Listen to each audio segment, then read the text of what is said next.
My name is Ronnie Strickland. You may know me as Cuz. Now, I've been with Mossy Oak since the beginning. And yes, it's a great job, if you can call it a job. The best part, other than getting to hunt all the time and call it work, is the people. From Toxie Hayes, the founder, to everyone at Mossy Oak, and hunters in general, man, they just get it. It being the real reason we do this. It's not the big antlers or long beards or getting your limit every time. It's way more than that.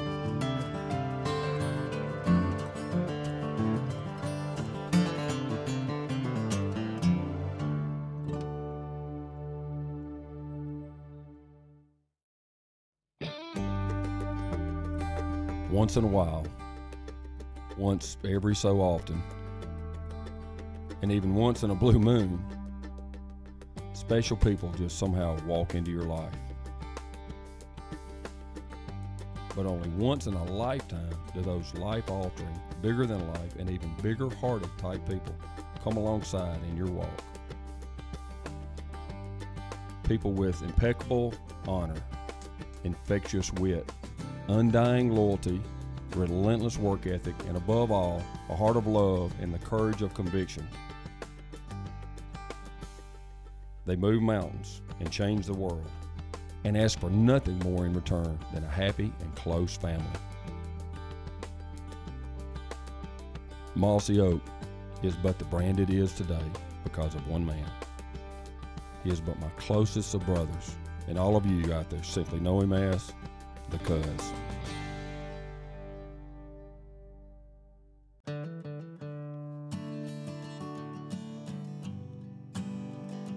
When I first met Cuz, it seemed like lifetimes ago. January of 1987 in New Orleans, Louisiana. And we were in our great spacious 10-foot booth at the SHOT Show, showing our variety of camouflage patterns called Bottomland. That's all we had back then. And I remember seeing him and Pam. This lady came by and asked a few questions about it and said she liked it and so forth. I'm gonna bring my husband over here. We're in a sporting goods store in Natchez, Mississippi. He runs a sporting goods store, and that ended up being Pam Strickland. And a little bit later in the show, she brought Cuz over. One of the first people that ever saw it, bought it. He ran a sporting goods store in Natchez. And it wasn't a year's two time, he was the biggest Mossy Oak dealer in the country. I started opening up accounts for him, calling dealers I knew through the network. And Toxie called me, a few weeks later and said, "Dude, you're selling more than we are. You need to come to work for me." So I drove up to West Point, and pretty soon I was working for him. You never know where relationships go, but from the first second, there was just that instant chemistry, instantly. And little did I know what would happen, 27 years later. When we first stopped this morning, that's the property line. See those pines? Yeah. And that other field's way up there. See there? Swear. Good thing. What is it? I don't want gobble. Oh, wait. Right over here. Are you sure? Positive.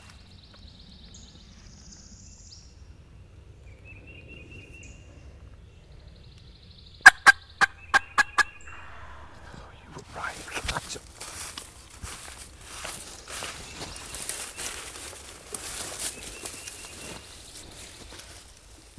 All of us here in the Mossy Oak family are fortunate to have many different passions, from duck hunting to deer hunting to bow hunting. When Cuz first joined us, I sort of identified Cuz with bow hunting because he was doing fingers.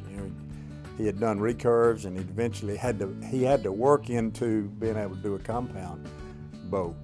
But as I got to know him over the years, I really realized that, like the rest of us, his true driving passion was turkey hunting. Absolutely loves it first foremost for the list, first to Toxie's list, first to my list, first to Cuz's list, and just about everybody here.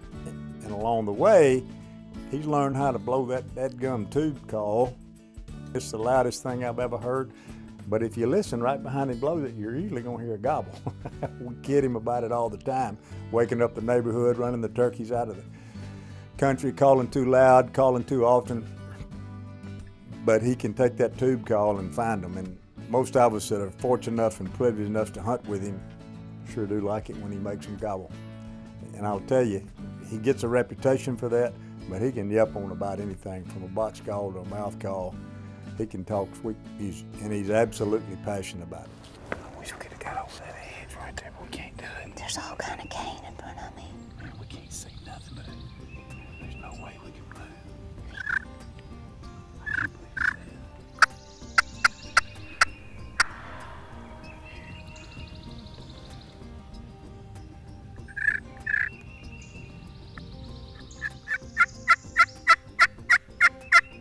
He sounds like he's over here. Inside the Obsession is brought to you by Ram Truck Brand, Precision Shooting Equipment, Lethal, and Mossy Oak. Talking about the evolution of Cuz is a lot like talking about the evolution of Mossy Oak. Actually, when we first started, there was not even videos. There may have been one or two, and their names nobody even knows now. He just took bull by the horns. Started developing that early footage and shooting shows and taking video footage, and it evolved, and we had opportunities with TNN, and you know, a very big investment for our small company. But Cuz and Steve and many others made it work just by sitting down and figuring out the technical part of it and figuring out what made great TV. That's where Hunting the Country was born. And you know, all these years we've been under his leadership and his guidance. We've been very blessed to have one of the best known television shows that's been very consistent for the quality it delivers and the message it delivers, and that's all been done under Cuz's guidance. We are into so much of the media is because I've just always wanted to kind of be in control of our own destiny more. And TV was that opportunity.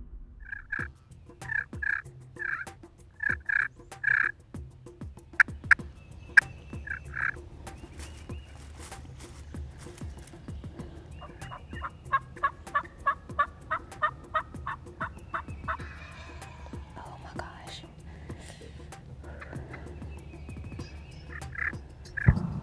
He's gonna come up in that cane. Can you see him? you're in front of I hear him drumming. I can't see him though. it. Don't move. I'm not gonna be able to. Behind right here.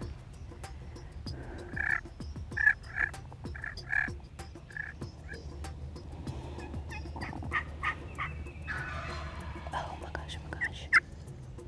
Daddy's coming. There's he right there. Oh, he's coming up to the right. He ain't coming up this way. Yeah, kind of focus that way a little bit. Alright, be still, be still.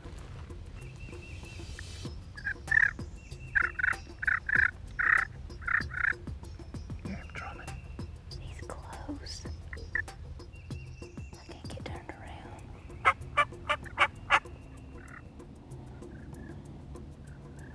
I see him.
at that thing.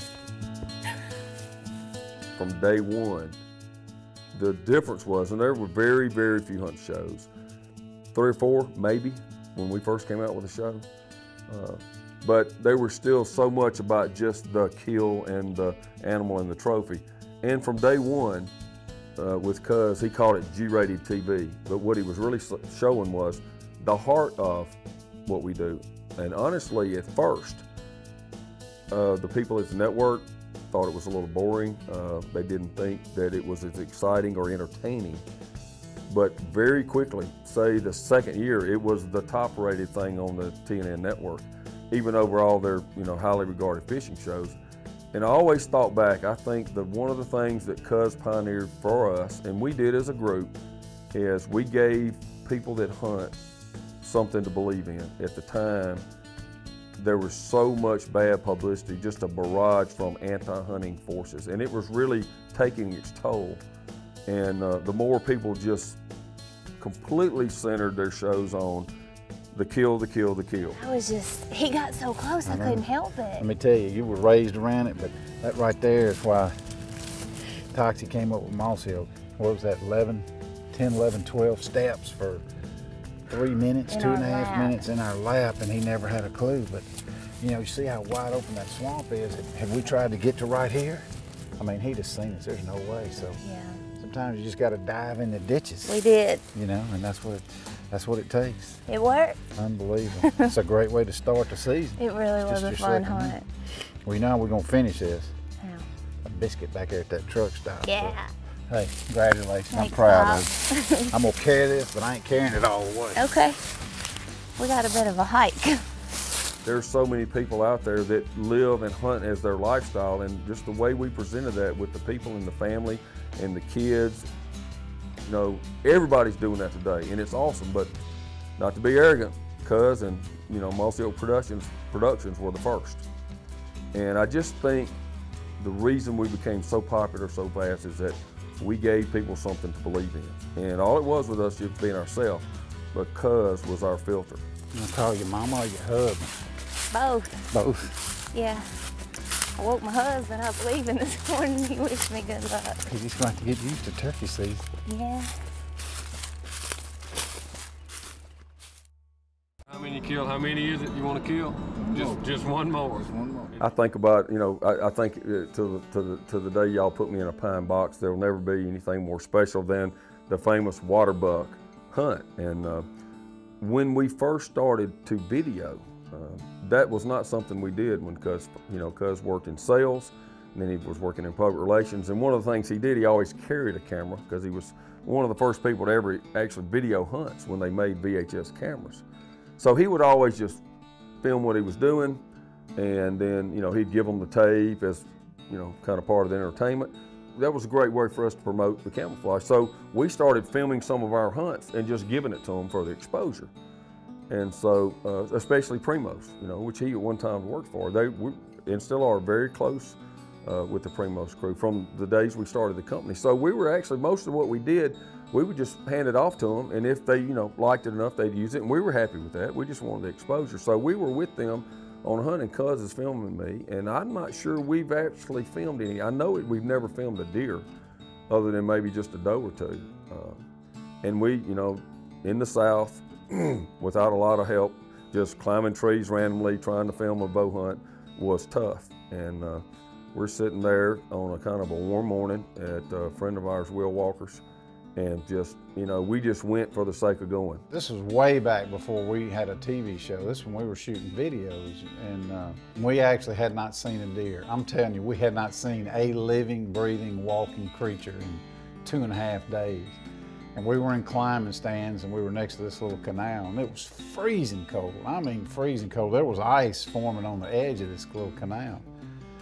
And we were still hard at it. I had the little handheld SVHS camera doing my thing.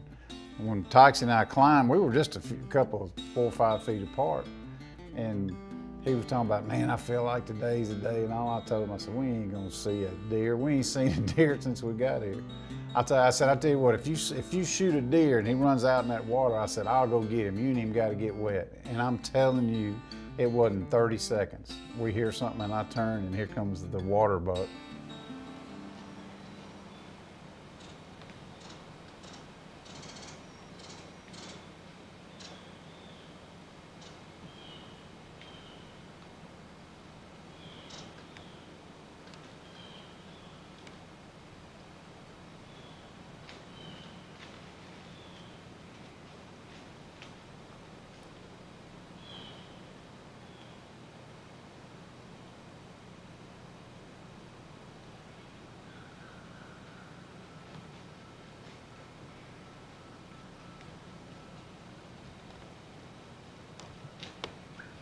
Take it.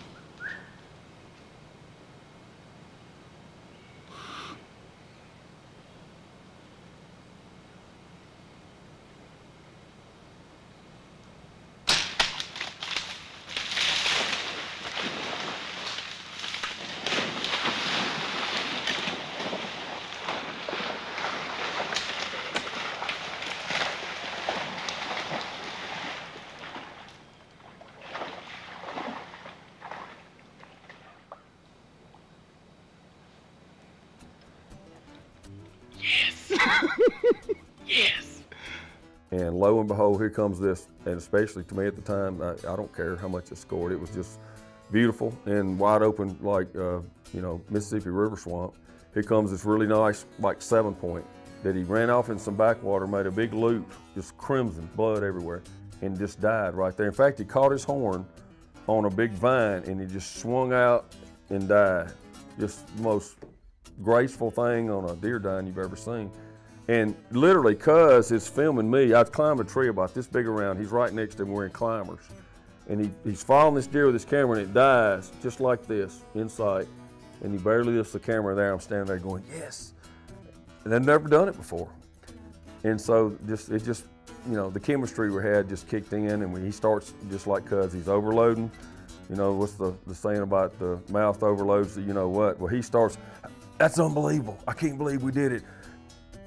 You're gonna film it and I'm gonna swim out there and get him for you. Well, we climb down and get to that water and it's a different story. The deer got hung up in some vines and fell back and got out and he just died in that water. And at this point it ain't dawned on me. I had told Toxie, I will crawl out there and get your deer, but we got down and I went out there and I touched that water and went, oh my goodness. So I just set the camera down on the bank and pulled my pants. I didn't want to go out there. It was a long walk in there, so I wanted to stay as dry as I could. So I started peeling clothes off and got down to my long handles and started out in that water and then turned around and Toxie had the camera up and I said, surely he don't know how to turn that thing on.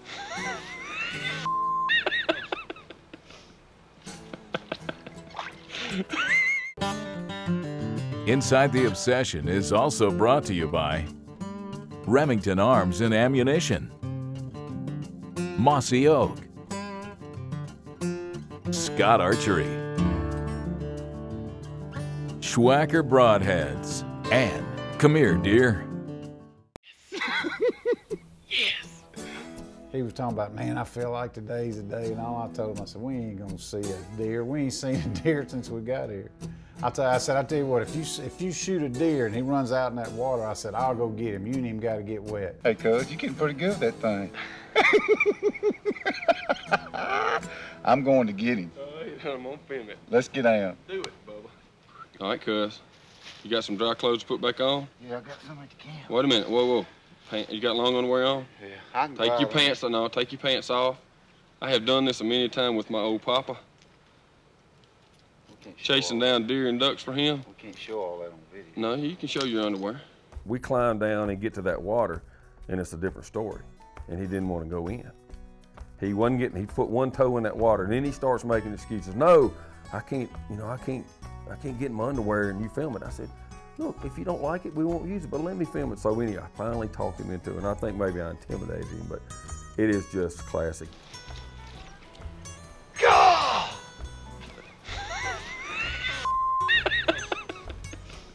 He's in his fireman's long underwear, one piece, and he sticks his toe in, cussing, screaming, acting like you're beating him. And, you know, I've done it all the time. It's not that bad. He's done it all the time. It's not that bad, but he makes the biggest fuss.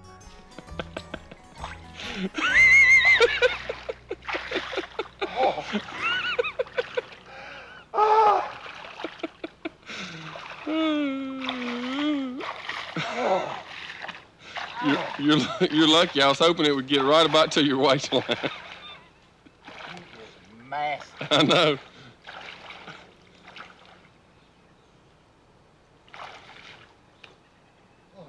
Seven? Seven. That's the biggest 7 point I ever killed. He's a toad, Bubba.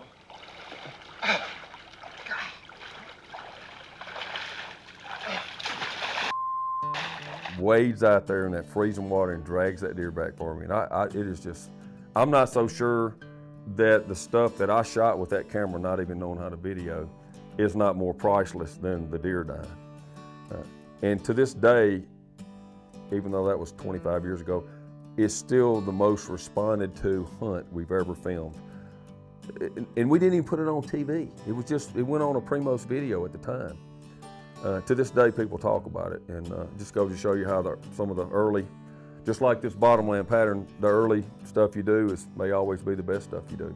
I did wait out there and get that deer, and for some reason, people everywhere I go, they say, "Man, I saw you dragging that deer out in your underwear." It's a little embarrassing. So now, if anybody forgot, they're gonna read it again. Yeah. So now, if anybody asks, then I didn't get to see it. Well, here it is again. So.